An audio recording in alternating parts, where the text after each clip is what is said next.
Okay, so this is where your work begins. Now, the experts inside here are the brightest minds in their fields. The idea is to be flying around fast. Now, we'll go over every attack scenario imaginable. Mr. Bonaventure's life depends upon it. Hope you're ready. Oh my God. Gus, look at all the Skittles. Well, you ordered them, Mr. Spencer. I'd like to introduce you to your fellow think tank members. This is Fred Collins Boyd, who is a retired agent for the Secret Service. He was handpicked by President Reagan. Reagan was the one after Mitchell? President Mitchell was played by Kevin Kline in Dave. He's a fictional character. No.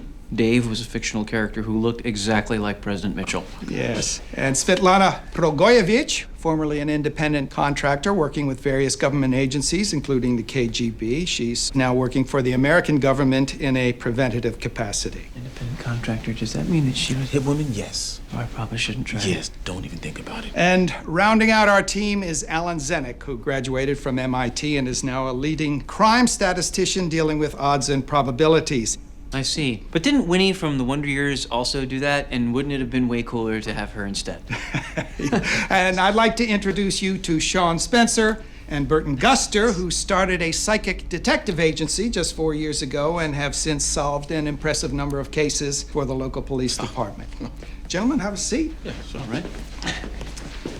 And, of course, you all know by now, this is our client, maverick billionaire Ashton Bonaventure. He is an innovator on the cutting edge of the technological industry. That makes sense. I saw on Cribs that he has a soda fountain in his bedroom. Mm-hmm. Yes, well, oddly enough, that is correct as well. He also turned Wall Street upside down when he bought out Tektron Tech in '98. Thousands of people lost their jobs.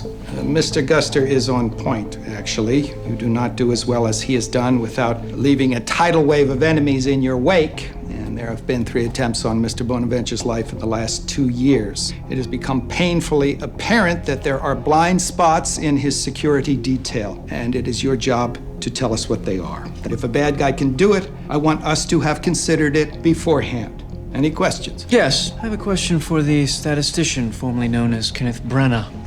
Without looking, can you tell me exactly how many Skittles are in this bowl? Sean. Oh, sorry. And what is the probability that Gus will choose a green one? Excuse me.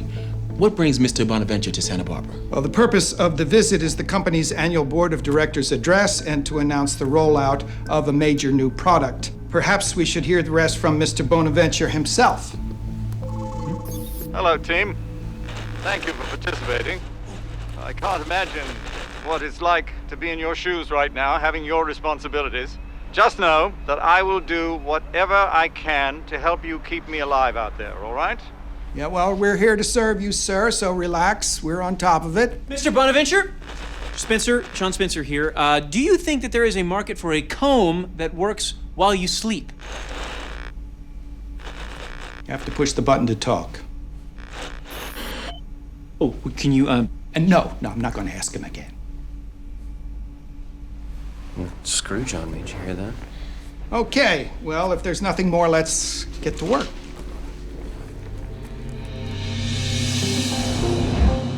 This is a schematic of the building where we think the attacker will strike. I'm looking at the service entrance to the lower kitchen of the hotel right here.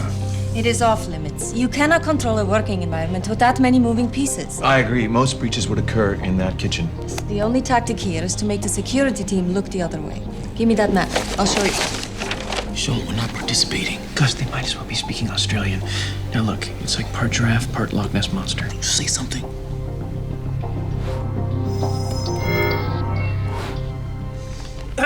I'm having a vision.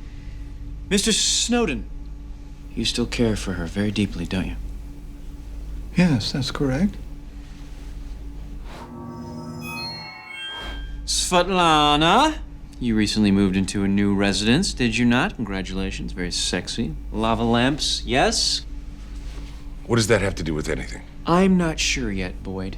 That is how my gift works. It's like acid reflux, but instead of acid, it's psychicness. It's psychicness reflux. Give me your watch. I'll tell you exactly when you're gonna die. Thanks for the parlor tricks, but no.